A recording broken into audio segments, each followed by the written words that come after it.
Pride and Prejudice, Chapter 14. During dinner, Mr. Bennet scarcely spoke at all, but when the servants were withdrawn, he thought it time to have some conversation with his guest, and therefore started a subject in which he expected him to shine, by observing that he seemed very fortunate in his patroness. Lady Catherine de Bourgh's attentions to his wishes, in consideration for his comfort, appeared very remarkable. Mr. Bennet could not have chosen better. Mr. Collins was eloquent in her praise. The subject elevated him to more than usual solemnity of manner, and with the most important aspect he protested that he had never in his life witnessed such behavior in a person of rank, such infallibility in conscension, and as he had himself experienced from Lady Catherine. She had been graciously pleased to approve of both the discourses which she had already had the honour of preaching before her.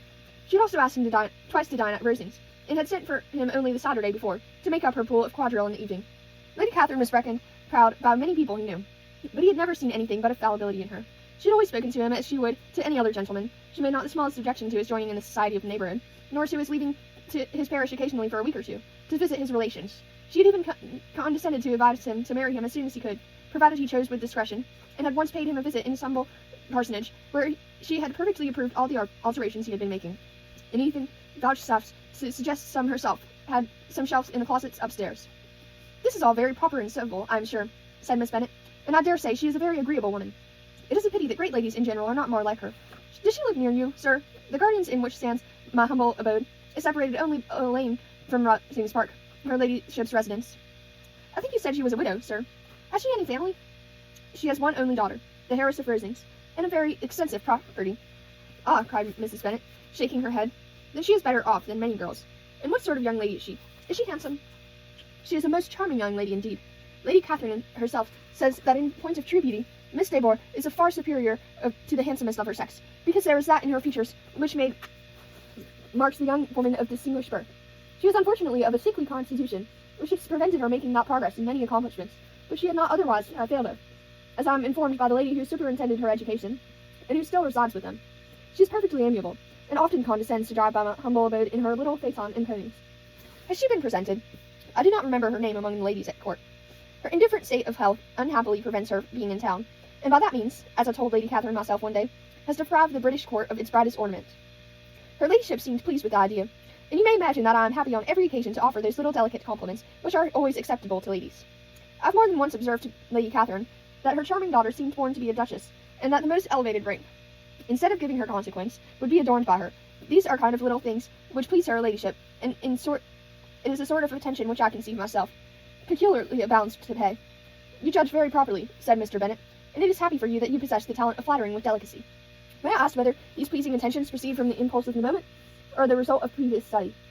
"They arise chiefly from what is passing at the time, and though I sometimes amuse myself with suggesting and arranging such little elegant compliments as may be adopted to ordinary occasions, I always wish to give them as unstudied an air as possible."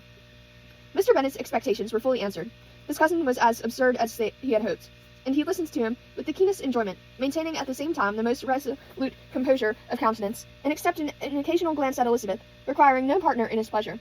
By tea time, however, the dose had been enough, and Mr. Bennet was glad to take his guest into the drawing-room again, and when tea was over, glad to invite him to read aloud to the ladies. Mr. Collins readily assented, and a book was produced, but on beholding it, for everything announced it to be from a circulating library, he started back, and begging pardon, protested that he never read novels. Kitty stared at him, and Lydia exclaimed. Other books were produced, and after some deliberation he chose Fordsy's Sermons. Lydia gaped as he opened the volume, and before he had, with merry monotonous solemnity, read 3 pages, she interrupted him with, "Do you know, Mamma, that my Uncle Phillips talks of turning away Richard, and if he does, Colonel Forster will hire him? My aunt told me so herself on Saturday. I shall walk to Meryton tomorrow to hear more about it, and to ask when Mr. Denny comes back from town." Lydia was bid by her 2 eldest sisters to hold her tongue, but Mr. Collins, much offended, laid aside his book, and said, "I've often observed how little young ladies are interested by books of serious stamp.